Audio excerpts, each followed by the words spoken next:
राज्यसभा में deputy chairman के लिए 2 सीट होती है। एक सीट होती है राज्यसभा चेयरमैन की, जिस पर वो तब तक नहीं बैठते जब तक चेयरमैन साहब बैठे हैं।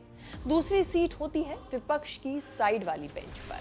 विपक्ष की नेता की सीट के दाईं वाली सीट पर डिप्टी चेयरमैन तब बैठते हैं जब चेयरमैन साहब अपनी सीट पर विराजमान हो। आजकल इन दोनों सीटों पर राज्यसभा के डिप्टी चेयरमैन बैठते हैं और वो हैं हरिवंश।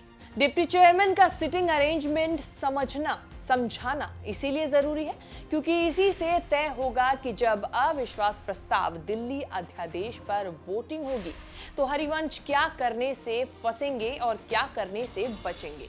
उनका धर्म संकट वाला समय शुरू होता है। अब पार्लियामेंट्री सिस्टम के मुताबिक इंडिया गठबंधन में शामिल जेडीयू ने अविश्वास प्रस्ताव दिल्ली अध्यादेश में वोट देने के लिए अपने सांसदों को व्हिप जारी किया है। व्हिप हरिवंश के नाम भी निकला है, मतलब जेडीयू के तमाम सांसदों के साथ हरिवंश को भी पार्टी हाईकमान का आदेश मानना होगा कि वोट किसके पक्ष में डालना है। व्हिप जारी होने के बाद सांसद संसद से गैर हाजिर भी हुए तो व्हिप का उल्लंघन माना जाता है। हरिवंश का मामला इसीलिए हाईलाइट हो रहा है क्योंकि उनको बीजेपी का भी करीबी माना जा रहा है। जब बीजेपी और जेडीयू साथ थे तब हरिवंश को राज्यसभा सांसद नीतीश कुमार ने बनाया था।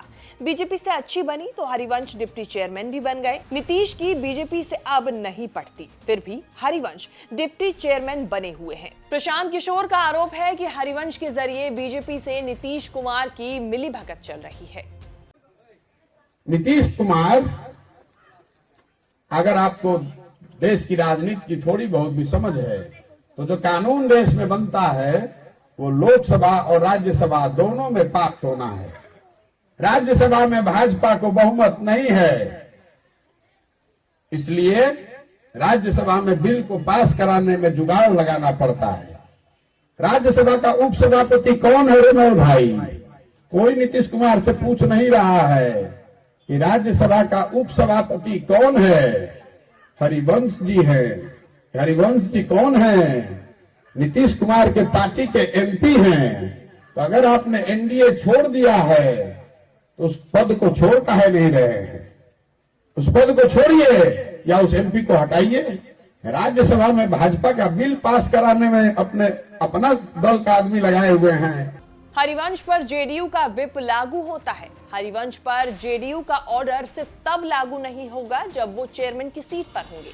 अगर चेयरमैन जगदीप धनखड़ बैठे होंगे तो हरिवंश पर बाकी सांसदों वाले नियम लागू होते हैं। मतलब पार्टी का व्हिप भी वोटिंग से सिर्फ वो तभी बच सकते हैं जब वो वोटिंग के समय चेयरमैन की कैपेसिटी में होंगे। जेडीयू अविश्वास प्रस्ताव, दिल्ली अध्यादेश दोनों पर सरकार का विरोध करेगा।